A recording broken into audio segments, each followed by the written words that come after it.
All right, what's up, fellas? Time for Wake Up Mintzy, 4 p.m.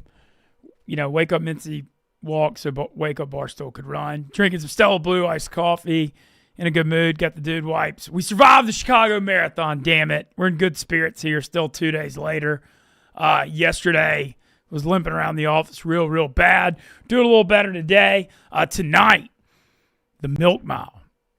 People were saying I was training. I ran the Chicago Marathon to train for the Milk Mile. We've got 26 Barstool office employees for Barstool After Dark tonight, running a mile each around the basketball court.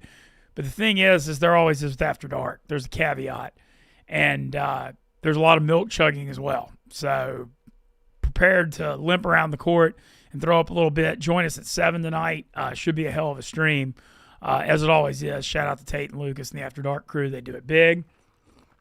Hell of a weekend. I got Tyler Moody with us as well.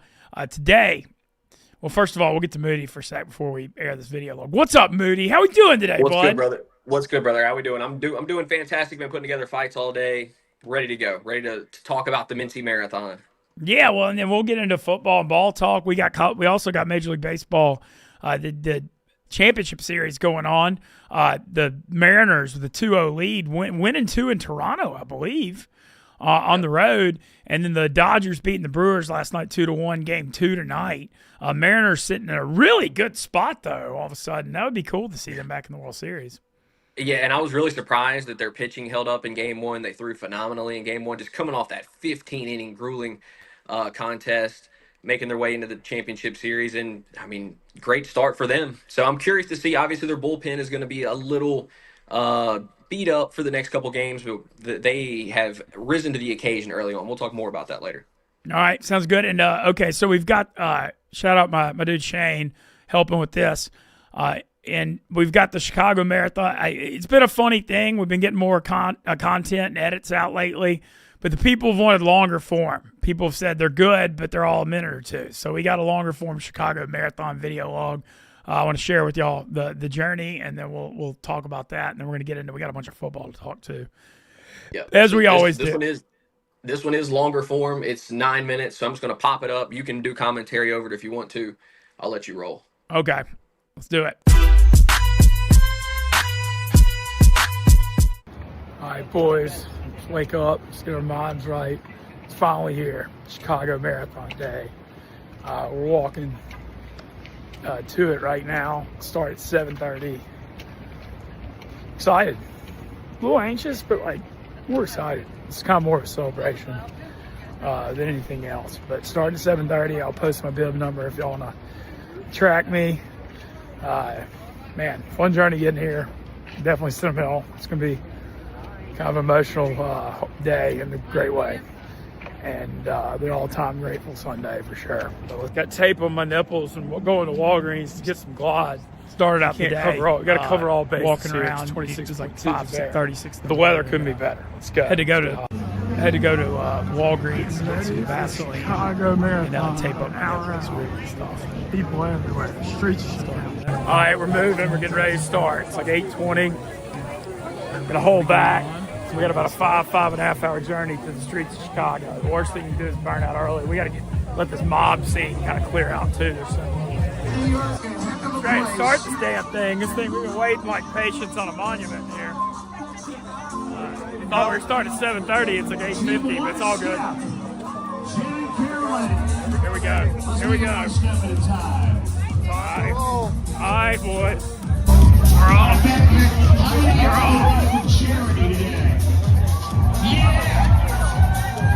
Here we go. Get it. It's over yet. Running my Chicago theater. I'm jamming the Panic Chicago from Chicago theater right now. Full circle. We're only like 2 miles in now. Feel good though. Let's go. 3 mile check in. Running about 11-minute pace. Feel good. I mean, 23 to go. So this thing's just starting. But I will say we're on the right pace. The weather's good. Not sweating, which is good. Because if this part isn't easy, nothing will be. But 3 down, 23 to go. Hitting mile 6. I want to say shout out to our friends at Planet Fitness. Couldn't have run this without them. Was training in the Planet Fitness gym in the Barstool office. Ran hundreds of miles on that treadmill. Even rocking my Planet Fitness socks. Check them out. But couldn't have done this without Planet Fitness. And we're all stronger on this plan. Thank you for your support. It's get hot 2025. There we go. All right, South Lancaster, we're out here respecting. We're on like mile 8. Feeling good. We're in Wrigleyville. Love them. They're like my parents in Chicago. George is here. Fans are out. They know. That's rocks. We're feeling good. We're feeling good. Feeling good. I mean, we got 8 down, 18 to go, but we're chilling. We're chilling. Yeah, thank y'all so much. Thank y'all so much. How'd it go? It's a Mississippi guy. Mile 9. We're doing great. How are you? So she was at Pitt, Florida State, and Cubs Brewers last night. Yes. And Now you're here supporting the marathon. I'd rather you be in LA for the Cubs. I'm sorry. No, it's okay. It's But okay. I love you for being here. And thank you. So good. I'm so proud of you. Yeah, I've been watching on the app. Yeah, we're crushing. We feel good. I mean, the race doesn't start till mile 15, but we're cruising. All right, hitting the 10-mile mark. Feel great, but nothing to celebrate yet. Run through Wrigleyville. Just got love Taylor McGregor. Just got to hang out with her for a minute. Super encouraged, but also, I mean, the race starts at mile 15 or 16. So yeah, we're crushing right now. We should be. That's how it always is. So we got to still hold back, but I'm definitely in my peak right now, and we're banging miles out. And, you know, we need to clip out. Next 5 or 6 is quick, like just knocking them out, because it's going to get real tough. Mile 17 or 18. So let's just get there as fast. We're running like 11-minute mile pace, we're a good pace. Body feels good, no back. So. Mintzy! There we go, Mintzy! Mintzy! Come on, Mintzy! Mintzy! I'm here, Mintzy! Okay! All right, we're about the halfway mark, mile 13. I think we're doing pretty good. I think we're probably, about 2:37 so far. So we're on about a 5:15 pace. Feel good. But here's the deal. Of course, the first half marathon's easy. It always is. This damn thing hasn't started yet. This thing's about to start. On the second half, I feel good. I got a little sore thing under my knee. We're going to deal with it, but it'll be all right. I mean, it's manageable. But so far, so good. But I've been down this road in the training stuff. The first half marathon's always good. And I always I'm like, oh, I'm crushing, and then it gets tough. So, nothing to celebrate yet, but we're off to a great start. Awesome energy and atmosphere out here. Couldn't be more fun. Love it. So, let's survive 13 more miles. All right, run over the bridge downtown into my neck of the woods here in Creektown. My neighborhood. It's pretty cool. I'm mile, I think 14 or 15. But yeah, just going through my neighborhood. Look at this crowd up here, man. It's crazy. It's pretty wild. I'm actually passing by my building right now, but I don't know if I'll show that. Yeah. Oh, what's up, dude? Arcadia love. Keep going. Yeah. Buddy from Arcadia. Hell yeah. Chinatown. Oh, 20 something. Shit. Ran through Greece. I mean, we've been through everywhere else already. Who knows? All right, we just hit 23 miles. My legs cooked, but we're still moving. 3.2 miles left. I think we're at like 4:55, so who gives a shit? We're going to finish this thing. We're not walking. We're out here making this thing happen. Every time I stop, my leg gets so sore. It's hard to run again, so I can't stop. Man, we ain't giving up shit. We didn't go on the Let's Get Hot 2025 journey to puss out a mile 23 of our first marathon. Hell no. Let's finish this thing strong. All right, we got like a mile left. The feet are still moving. We're out of gas completely, but we're not going to stop. Yeah, baby. Yeah, let's go. Let's go, baby. People are out. I mean, how can you let the people down? We're still. This will probably not be the fastest mile. I'm going to try to gut it. Yeah, I can't feel my sides. But we ain't stopping. We're finishing. Hell yeah.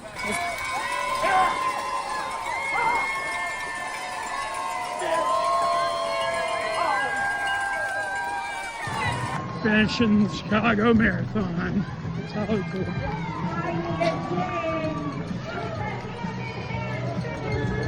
Alright. Fuck it. Fuck it. Alright. I'm about to.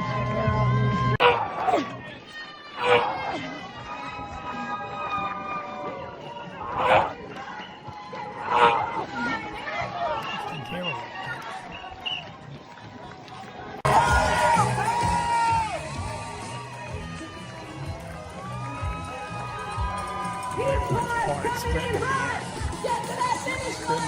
26.2, baby. Let's go. Crazy.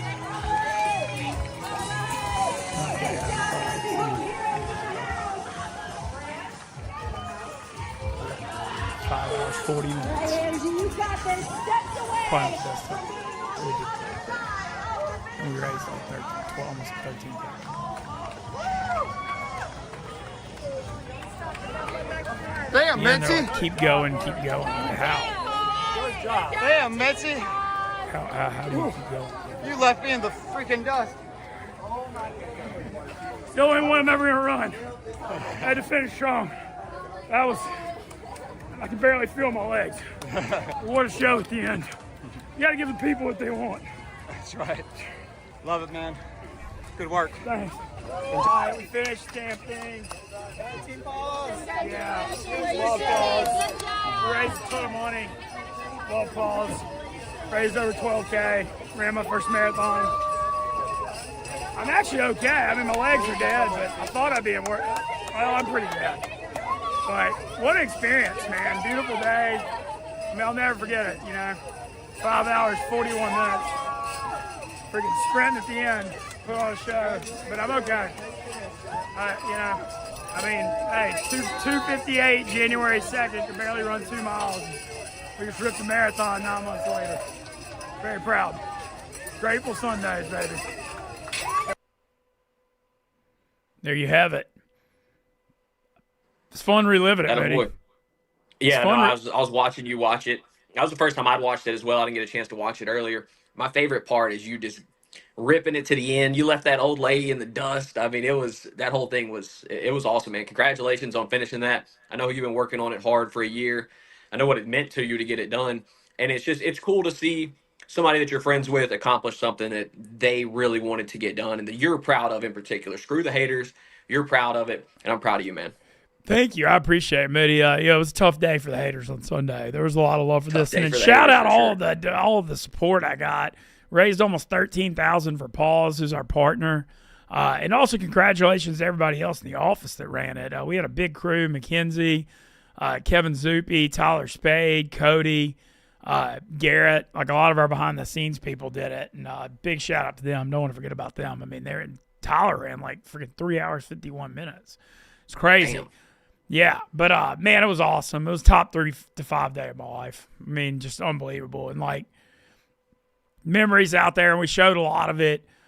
Just the story of it, and as always, chat, fire away. We'll answer all your questions, and we'll get into this football talk and baseball talk after this too, as always, because we're still hammering at DraftKings because it's football season. So I thought the thing was supposed to start at 7:30. It did. I didn't start running until like 8:50, 8:55. But the weather was perfect, and like, man, when you're doing something that crazy, I can't say a flat course and it being like low to mid 60s with the breeze, dude, that helped me an amount you can't even put into words. Because a lot of these races, like the New York one, you're like running up over bridges and stuff, dude. If you have to deal with hills, it's a totally, totally different animal. But our plan, Tyler Torbett, my Ole Miss buddy, ran it with me, who ran St. Jude, half in Memphis. And shout out to him. He's an experienced marathon runner. There's no way I could have done it without him. No chance. But we started out like, Moody, there were 52,000 people out there. I mean, this thing was freaking crazy. Yeah, it's got to be kind of insane trying to navigate that, especially early on, right? Obviously, the pack starts to spread out as the race goes on. But early on, I mean, if you want to get a better pace than some of those other people, you got to kind of work your way through them, huh? Yeah, and the whole plan, though, was it's all about holding back. Like, I just couldn't put a big enough emphasis on, like, the race start. It's like mile 15 or 16 to 26 is the race. That's the race. Yeah. So, like, the first half, I'm just, like, chilling, warming up. A few things. Like, 3 miles in, we both had to pee because we drank so much water Saturday and Sunday before it. And, dude, it was like a 7-minute bathroom line, our first pee break. So that hurt the time. Mile 5, like the spot right here, that's like the low part of my sciatic nerve to the right of my knee, kind of started. It was like right when it hit the 5-mile mark, I started feeling it. And I had to deal with that for 21.2 miles. And it was never like an unbearable pain, but it was a thing for sure. And it definitely slowed me down 20 to 30 minutes. But then, Other highlights was got to see the couple I'm real close friends with, Jeffrey and Kathy Lancaster, had the signs out there when we were running through the Wrigleyville area. Shout out Taylor McGregor, close friend of the program. I saw you get a nice smile. Now, whenever the Taylor clip popped up, you had a little smile on your face here in studio, man. So I just want to point that I out. love Taylor. Absolutely. Yeah. Lucky to have a friend like her in my life. What was funny was I stopped to talk to her for a minute, and I took a pic that I posted for like a second on Twitter, but my eyes were like so crossed in the back of my head. I was like, dude, I can't leave this pic up. I mean, it was bad. It was like so bad. I was just like, dude, because like normally if I have like one cross eye, I laugh at it, but this one was like so bad. Yeah, and then was doing pretty good. Like I felt like I peaked like miles 10 through 12 in Wrigleyville. It was just like a dance party. It was great. Was feeling good. And then we got to 15, and I told Torbett, I was like, dude, let's just, like, I knew that was going to be the hard part. I was like, let's just get from 15 to 20. Like, let's not take any breaks. Let's just get this hard part out of the way. And we did it. And then you get to mile 20, it was in Chinatown. And it was cool because we ran through Old Town, Lincoln Park, Wrigleyville, Greektown. I mean, dude, you ran all over the city. And when we hit mile 20, we got some water and walked for a little bit. At that point, man, if I stopped to walk, the thing I was dealing with that nerve, man, it was taking me like 10 minutes to restart. It was so stiff. Like I'd try to start jogging and I couldn't, but then I'd be able to eventually. And so at that point, I was like, Torbett, no more stopping because I don't want to deal with this again. And so his hip was kind of flaring up about mile 18.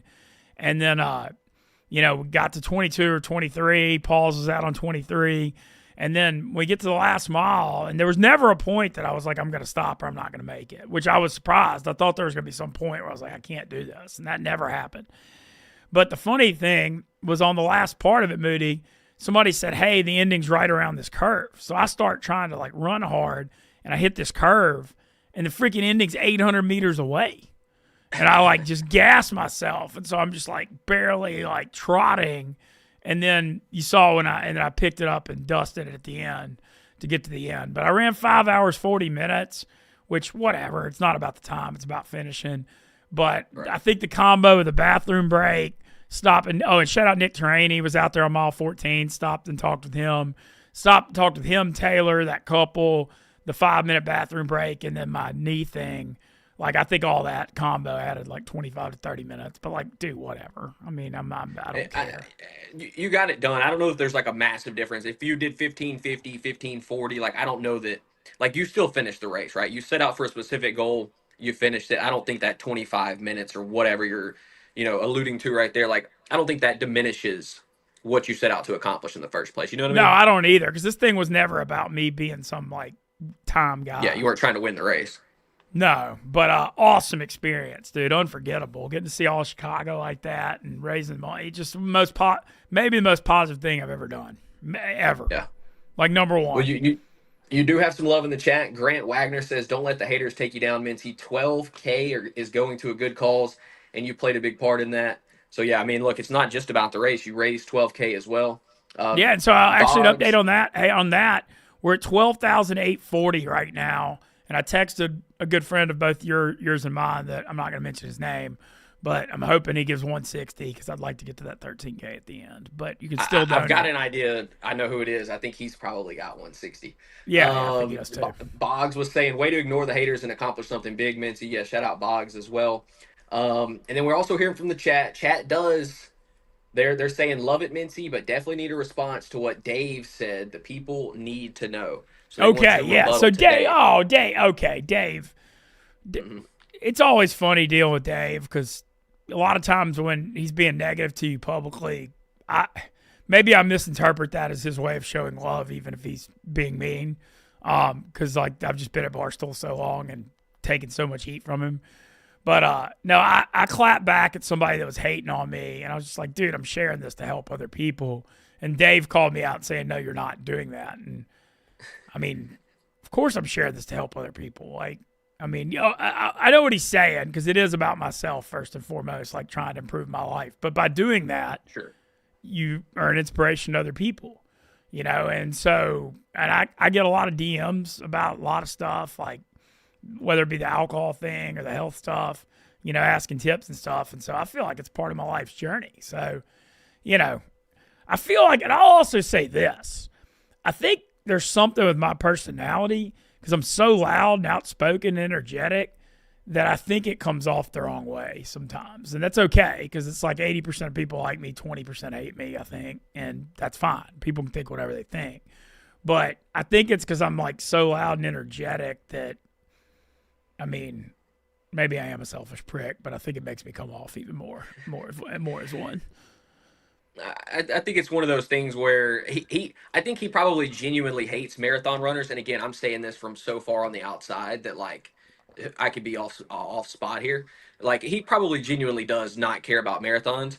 But at the same time, any publicity for you is good publicity from him. You know what I mean? No doubt. So like he took his shot. That's Dave, the king of taking the shots that he wants to take, and he rarely ever misses. And there's probably some truth behind what he said and the way he feels about it.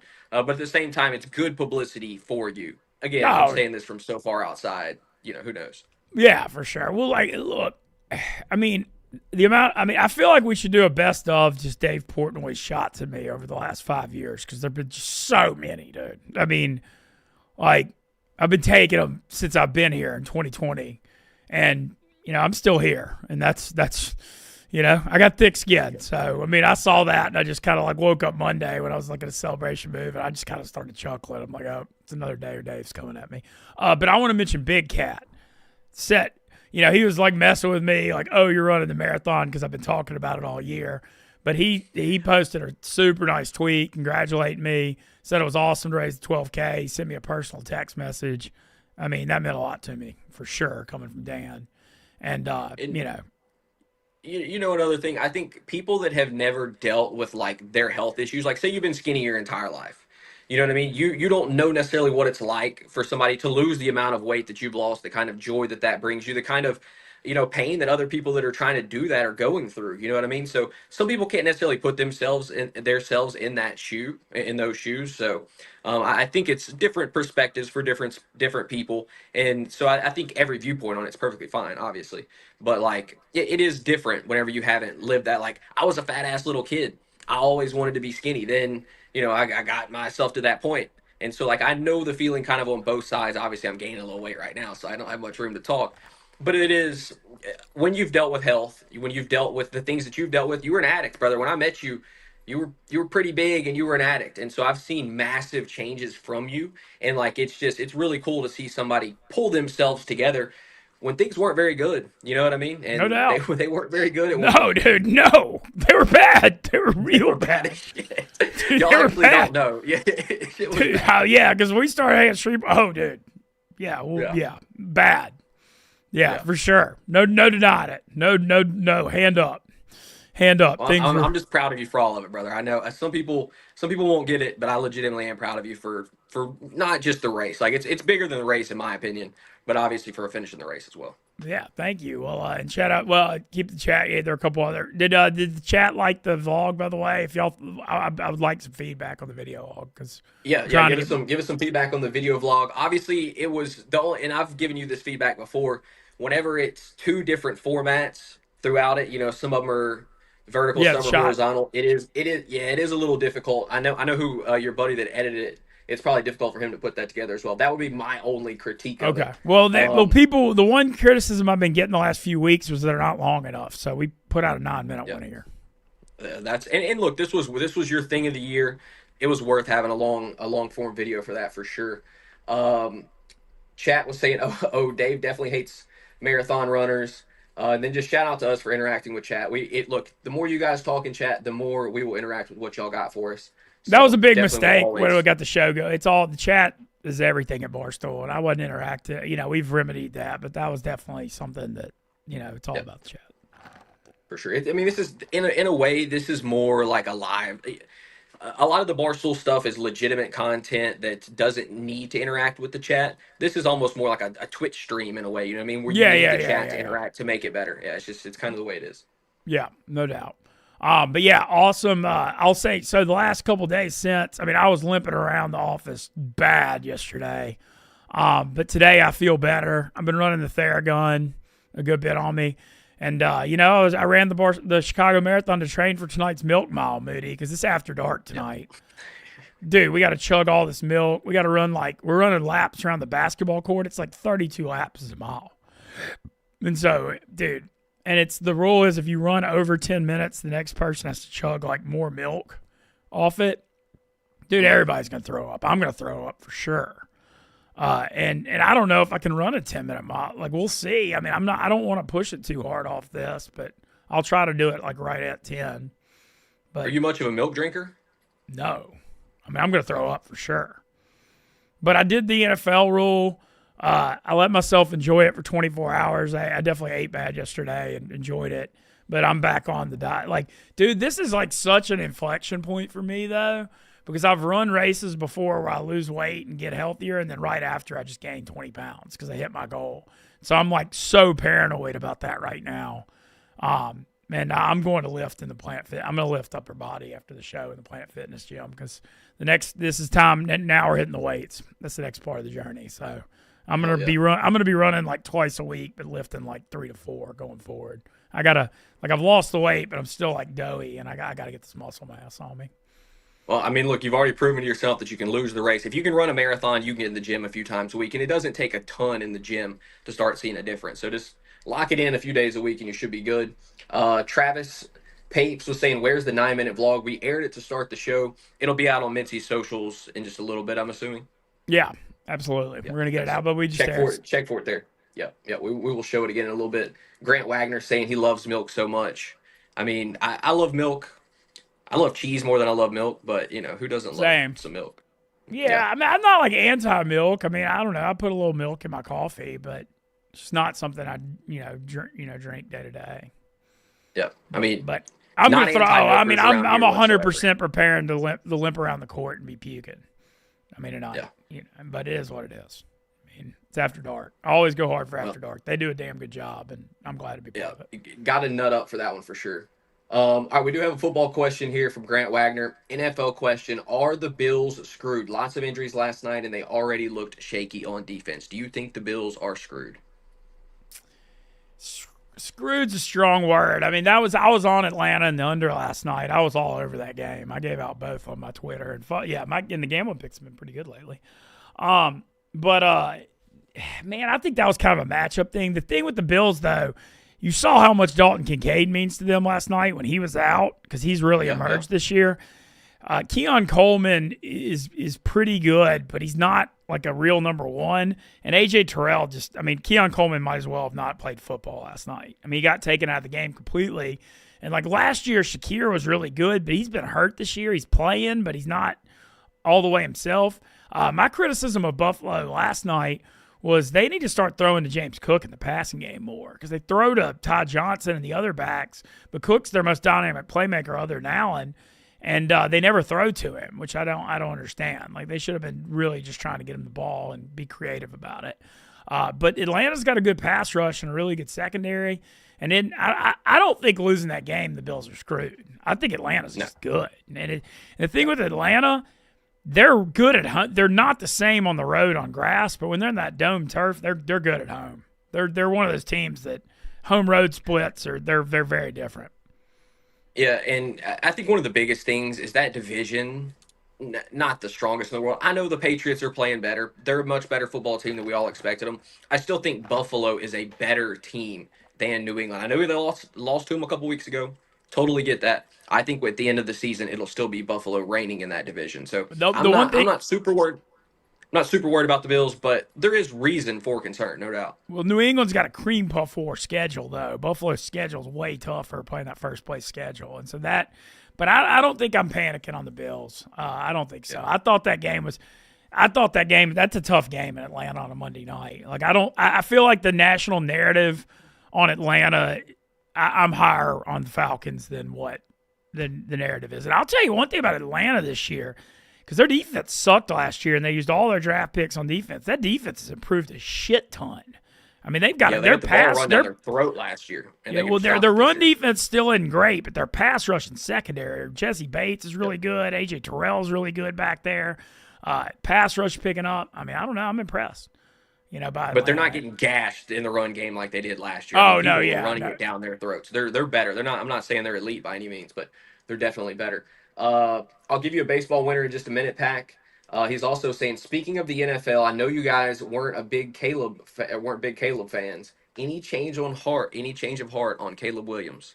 He's getting better. I mean, I wouldn't say Mhm. he's like elite, but he definitely is getting a lot better. I still think he holds onto the ball too long, but the thing is too. Ben Johnson runs a complicated offense. He's changing that whole culture. I mean, it wasn't going to happen overnight this year. It was one of those things that's a process. And if you're a Bears fan, 3-2 right now, you got to be thrilled. I don't know what the hell happened on that handoff of Jaden Daniels last night in the fourth quarter. Because that fumble, you can't have that fumble. He gave the game away. They were up 2 driving. They were going to get at least a field goal, and they just gave the game away. But you got to give the Bears credit. They won at the Raiders 25-24, the blocked field goal, and they won last night. Like, those are games on the road they hadn't been winning the last few years, and I think that's a cultural thing. And Caleb's definitely getting better. So I gotta give him credit. I didn't have an opinion on that. I was all over that Falcons and under, and I had no idea on that Bears Commanders last night. Yeah, I mean, I was one of the biggest Caleb haters. I will say you still see things from him that you're like, why is he doing that? There was a play right before the half when he held the football and took a sack going out of bounds. Maybe was it the end of the game? I thought it was either way. I think it was right before the half. Took a sack, kept the clock running. Could have easily thrown it away. He still takes bad sacks. Like, there are parts of his game that should continue to improve, but I will say I think Ben Johnson has made him a much better quarterback. He's playing much better than I expected him to. And the other thing is the emergence of Rome Odunze is making Caleb Williams' life easy. Rome is winning in man-to-man. He's finding the soft spot in zones. Rome Odunze is an actual stud, and that means really good things for Caleb Williams. So I don't think Caleb Williams is elite just yet by any means, but I do think he is very serviceable right now. He can win some games from the Bears. I don't think he's going to beat good defenses, though. Well, I also think their offensive line, they defenses. invested heavily in the line, and the O-line, their O-line last Yep. year. I mean, he didn't have a chance, and the O-line's gone from awful to kind of, they got Swift really going last night, too. He had like 170 yards. But huge win for the Bears last night. A lot of other stuff to unpack from football over the weekend. I'll be honest, Moody, I least NFL I've ever watched on a Sunday because the marathon. I did watch. Yeah, I mean, I could imagine. I did watch Sunday night, and you and I were both all over the Chiefs all week. We thought that was a bounce back spot, and they really played well and showed it. And they're getting Rashee Rice back next week, and I know they're 3-3, but you got to be feeling good if you're a Chiefs fan, regardless. I'll tell you what, I'm pissed. So I was in Texas on Sunday, didn't make it back in time to bet on either one of the early 2 slates. And everything that I gave out on the show last week pretty much hit. Like, all my favorite plays from last week, I would have cooked this week, and I'm so pissed off at myself.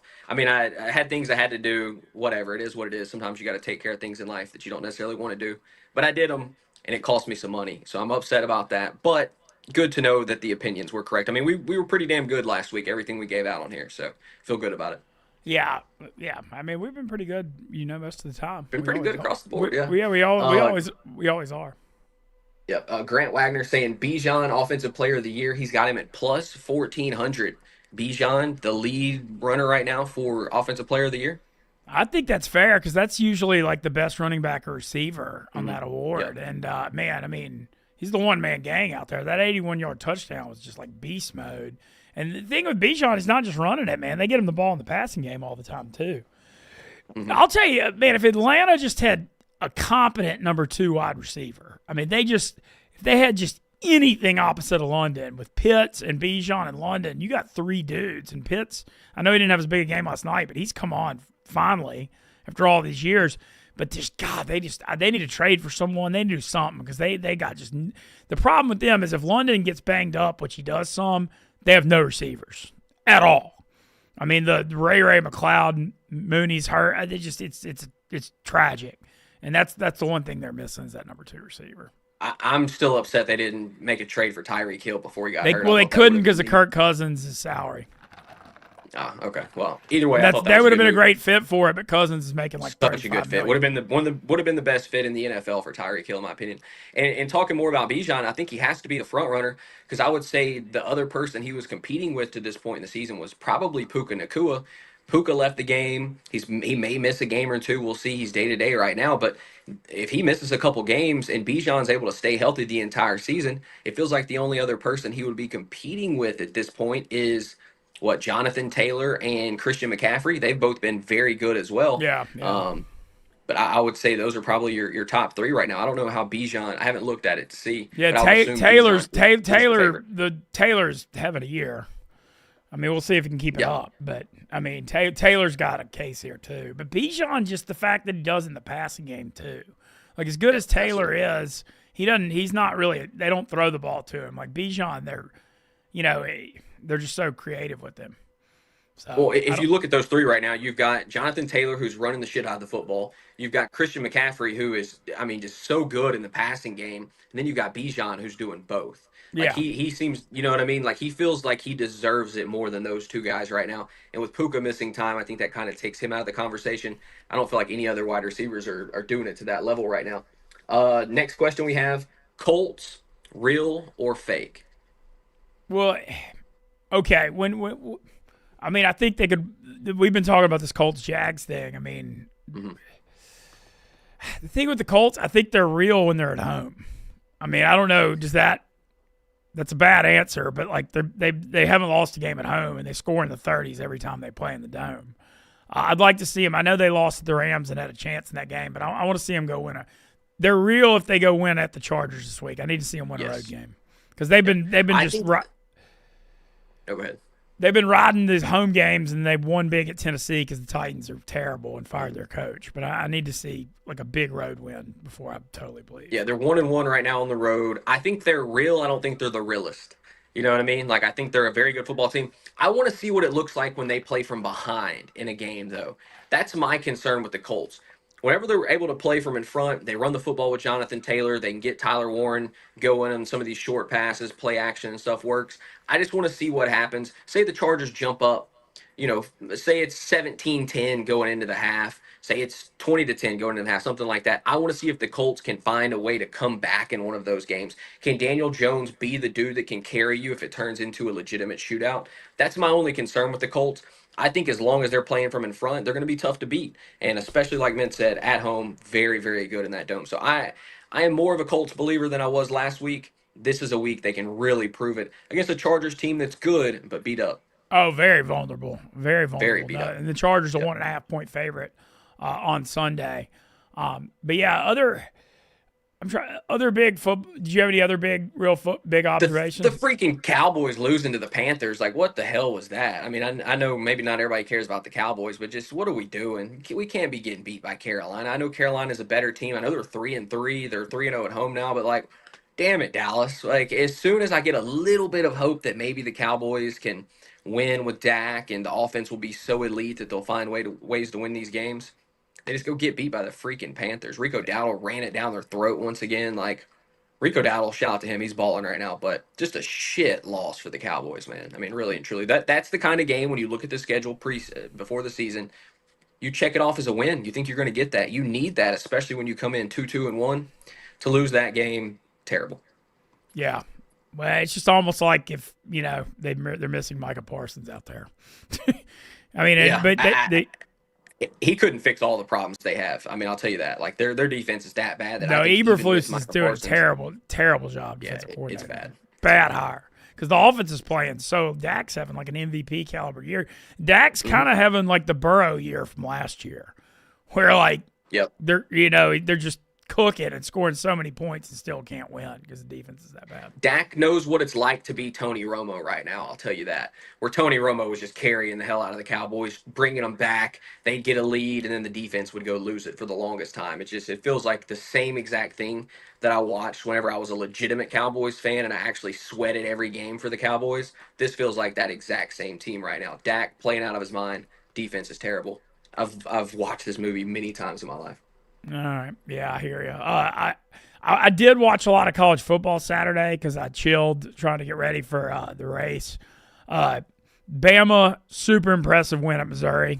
I mean, you got to give Bama. I mean, honestly, other than Ohio State, if not for the Bama at Florida State week 1, I'd say Bama's number 2 in the country. I mean, dude, so impressive. Winning, 3 in a row, beat Vandy by double digits. one at Missouri, one at Georgia. I mean, the narrative on Kalen DeBoer has changed in a hurry. But that was a tough win, and they controlled that game. And Missouri scored a late touchdown, but Bama controlled it. Huge win for them, and now they got a fourth tough game in a row with this being the third Saturday in October. Tennessee coming to Tuscaloosa this weekend. Bama's an 8.5-point favorite on DraftKings. The Indiana Hoosiers were the story of the day. What a win! And Oregon, Indiana threw a pick six to tie the game with 12 minutes left, and then just drove it down their throats and won. I mean, you got to just the job Signetti's doing. They have like the 72nd most talent on their team or something. I saw in recruiting. It's just an iconic coaching job in this NIL era. No 5-star recruits, just the way he's built that program. I don't know how he's done it, to be honest. But now, and my favorite thing right now is watching the Kadick videos after an Indiana win. Kadick's putting out incredible content. He's hilarious, dude. He told everybody to eat shit and did the pass pro bunch. Dude. Just I watched. I've been locked in on some of the Kadick stuff. Like, obviously, I don't care about Indiana or anything, but I find myself cheering for Indiana because they're an underdog story in a way. You know what I mean? They're not the big most losing program in college football history. Oh, really? I did not realize that. Okay. Yeah. Well, just and the Kadick has made me pull for them more. So, I'm in on this Indiana thing. Hopefully, they do make a run. And the biggest thing for them, they don't play Ohio State in the regular season. So that's massive to avoid them. Ohio State will beat the shit out of them because Ohio State's the best team in the country, in my opinion. But very big for Indiana that they don't have to play them in the regular season. Yeah, that looks like Indianapolis for the Big Ten championship. That looks very, very. That'd be a great game. And then obviously the big story is Penn State firing James Franklin. I was pissed. I'm in Illinois, so you can't bet the college games because me and White Sox Dave were talking Friday, and I was like Northwestern 8-1 money line. I was like they could win this game the way Penn State's trending, and I'm so mad that you couldn't bet it here because I'm in Illinois. But me and White Sox Dave both said we're like we could see it. God, that 8-1 would have been great. But yeah, I just watched a bunch of college football. I'll tell you the other game that I watched a little bit of is Texas Tech. I know Kansas is not the best team. You've been hyping up Texas Tech, dude. They're a war machine, dude. They're a war machine, dude. Their defensive line just kills people. They are good across the board. They've got two quarterbacks that can play. Will Hammond is a backup QB. He looks good. Like he looks like he'd be starting right now in a lot of schools across the country. I know he's young, but this Texas Tech team is legit. I think they're going to be a real problem for people in the college football playoff. Assuming everything goes to plan. And assuming it goes the way it's going now, you're going to have a top 4 bye. You're going to have a bye. Yeah. And they're in such a good spot to win that conference. Yeah, them and Miami both look like they're going to end up getting buys. So right now, what would you get as far as the buys are concerned? Ohio State, Indiana, Ole Miss, if it keeps going on. Well, the buys are conference. I don't think they changed. Oh, that's right. Yep. So you'll have Ohio State playing Indiana for a bye. Ole Miss, maybe Texas A&M. Do they play?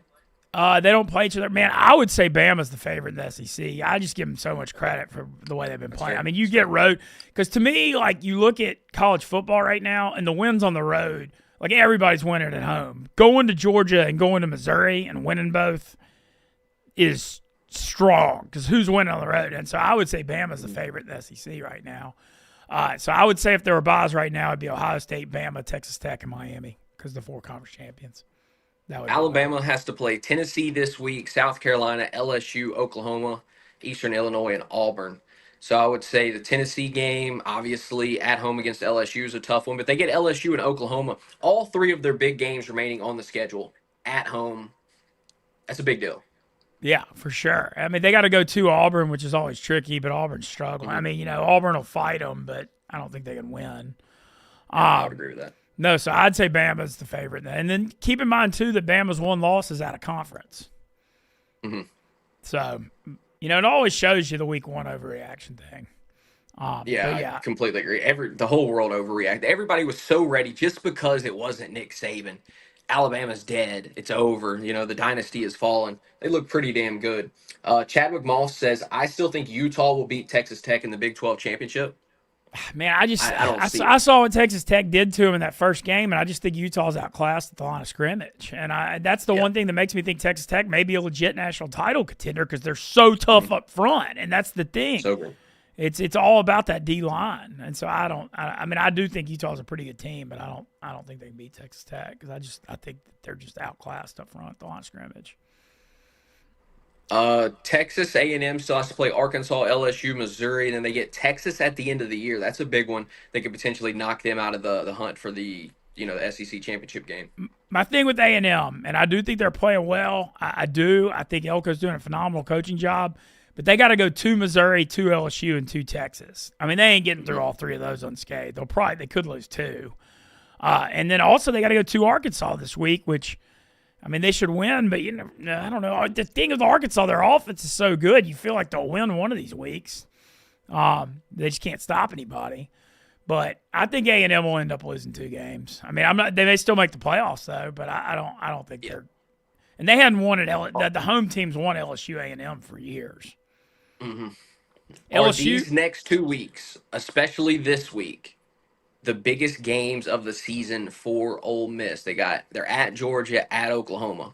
Does the entire season, I don't want to say the whole season hinges on this, but like getting a bye, getting the chance at the SEC championship, it feels like it's really on the line these next 2 weeks. Yeah, I think the LSU game was the most important game because that you had to win that game to set up this opportunity, and it was all in front if you won that game. And on the Ole Miss front, I mean, that was a dog shit effort on Saturday. I mean, I don't know if you watched any of it. Obviously, watched all of it. I mean, could not have looked worse against Washington State. It was an 11, and it's like the old excuses are like assholes thing, but it was like an 11:45 kick off a bye week after everybody had heard how good they were in the top five, and they just came out so flat.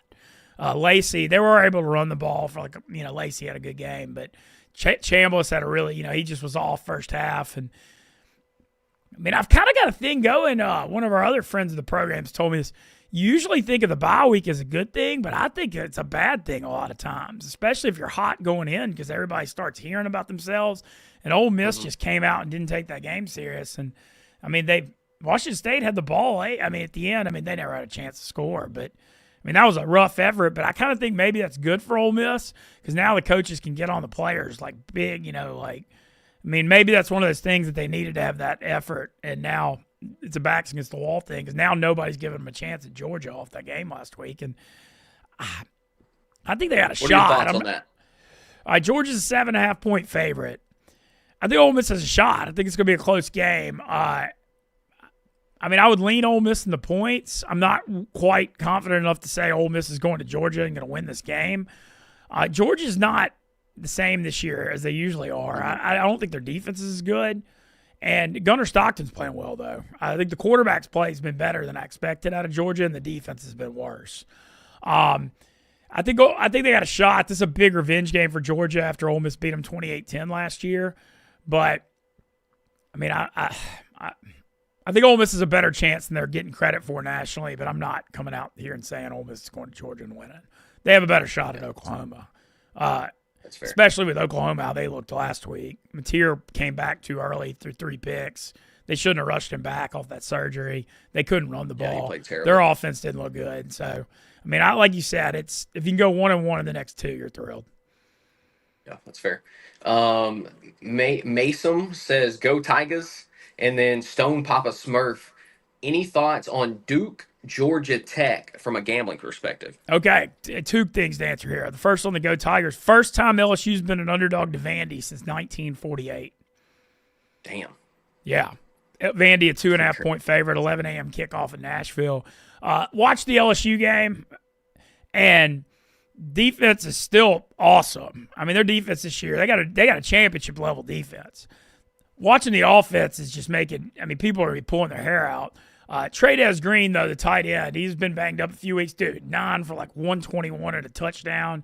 He high-pointed a ball at the goal line. I mean, dude, he's unreal. He plays basketball, too. Yeah, he's a stud.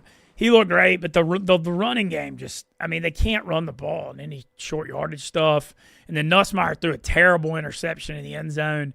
I mean, it's just like frustrating because you see the talent on the defense, but the offense just doesn't have it. I feel like this week will be a close game against Vandy. And then for LSU, it's still all in front of them, but they got at Vandy, A&M at home, at Bama, and at Oklahoma left.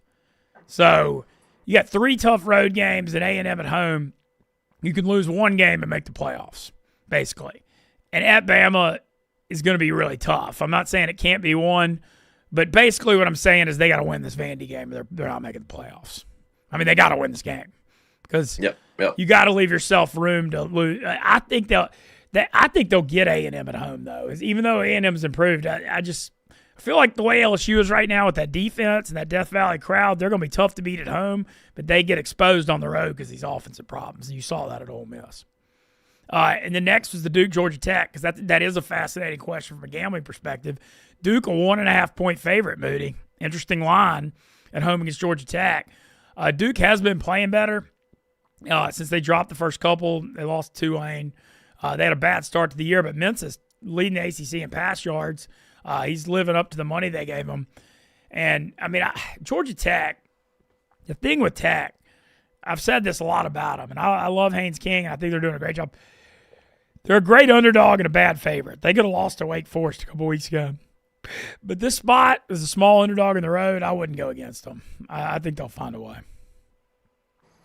Final thing that I have for you from the college football side is, who does Penn State hire? Who's going to be the next guy?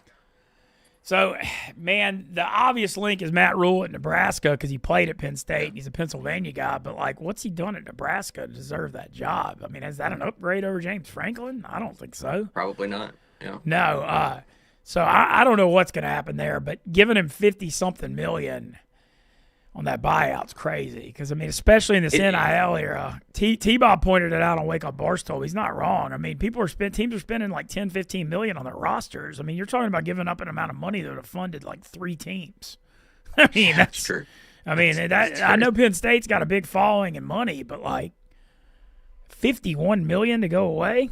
I mean, that shows you how mad and sick of Franklin they were to fire him, but I feel like they're in a tough spot. It's just one of those spots where you think, is the grass always greener, you know? Mm-hmm. I mean, is there any chance Brian Kelly leaves LSU to go to Penn State? I've seen people talking about it left and right. Is there any chance that happens? I mean, there's a chance because Kelly's not a Baton Rouge guy. He's a northern guy. So I think there's a chance. I'm not going to sit here and say, like, I know the number of it, but since Brian Kelly's come to LSU, he hadn't been a right fit with that culture and community. And I think he feels that for sure. So I think there's a chance. I think that's possible. All right, last thing I got, I'm going to give my winners tonight for Pack. I'll tell you what, I think Shohei Ohtani hits a home run tonight. Freddie Peralta throws tons of fastballs.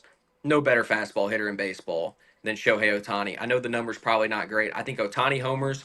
I like Christian Yelich to get a hit, and then I could see Jackson Churio getting a hit as well. A lot of splitters will be thrown in this game. I want guys that hit off-speed stuff well. Christian Yelich, always one of the best in baseball at hitting off-speed stuff. As far as the winner of the game is concerned, I probably lean the freaking Dodgers. I mean, I hope the Brewers win, but I would probably lean Dodgers. I don't feel great about it. This is more of a prop game for me because I don't know. I really don't know who's going to win.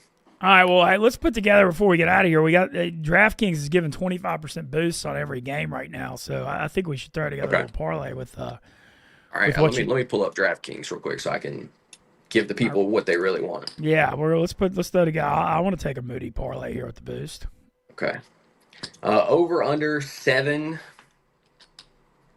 Probably, I don't know. I think it's such a good number there. I could see it either way. Depends on if Yamamoto's splitter is working. If Yamamoto's splitter is working, the Dodgers win this game and it goes under. If he doesn't have his splitter tonight, this goes over and the Brewers win. So like it's so tough to know whenever a pitcher is so reliant on a particular pitch being a huge part of their arsenal.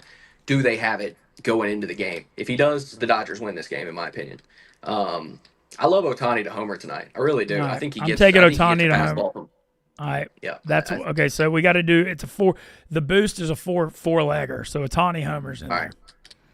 Okay. Ohtani homer. I like Christian Yelich to get a hit. Okay. I'm gonna add that. So Ohtani homer, Yelich hit. I think Jackson Churio probably gets a hit in this game as well. All right. I'm trying to find it. It's if you go to batter props, it should I'm be. I'm looking at it. All I see is all the Dodgers on it. Under batter props. I'm trying to find the Brewer. I don't see. Here, I've got it. So it's plus 625 right now. And then we need I'm, a fourth leg. Probably Freddie Freeman okay, swinging the yeah. bat really well right now. You said Yelich and Churio. Yeah, I like Yelich and Churio both to get hits in this game.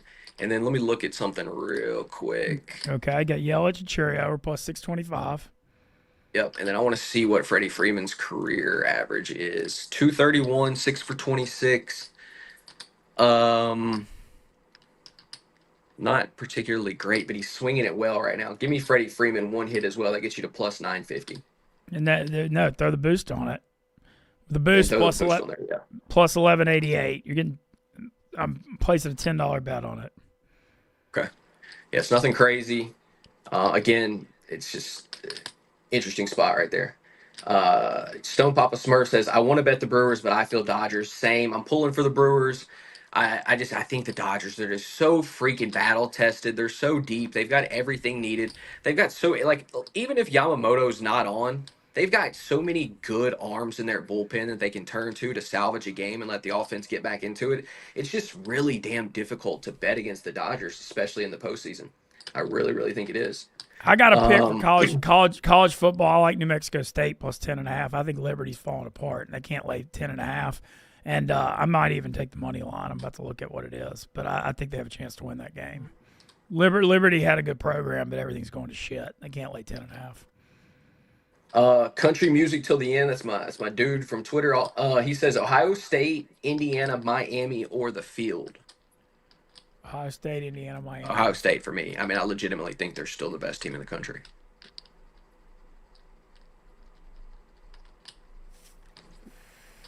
I think I take the field, but it's close. I mean, I believe in Ohio State. I mean, college football is pretty wide open, but Ohio State right now, I mean, the way Julian Sands throwing the ball, and the way they're playing defense, I mean, they're the best team. I don't disagree. Ohio State are the Los Angeles Dodgers of college football right now. Yeah, I think that's great. It's great. I just don't know how you can bet against them until proven otherwise. It's exactly how I feel about the Dodgers in this game. So it's never fun to pick the favorite. It's always great to find this great underdog and you got plus money and it's a beautiful bet. Sometimes the damn favorites are the favorites for a reason. And so I legitimately hope the Dodgers lose, but I think they're going to find a way to win probably tonight and win this series. I really do. All right. Well, looking forward to watching some baseball tonight. Join us 7 o'clock, still after dark. As I said, that's going to be fun. Well, I don't know. Actually, fun is the wrong term. It's going to be fun for y'all watching it. There ain't going to be a damn thing fun about having to limp around, running a mile, and puking my guts out. But, Well, we also, final thing I'll leave us with here, we have some inspiration in the chat from Default. Thank you, Mintzy. Running the Chicago Marathon has motivated me to go from 400 pounds to 395. So he says you're making a difference. Let's go. Let's get hot. Let's get hot. All right. Thank y'all, chat, for interacting with us as always. And shout out Stella Blue and Dew Wipes. We'll be back tomorrow at 4 o'clock. And tune in to Still After Dark. Woo.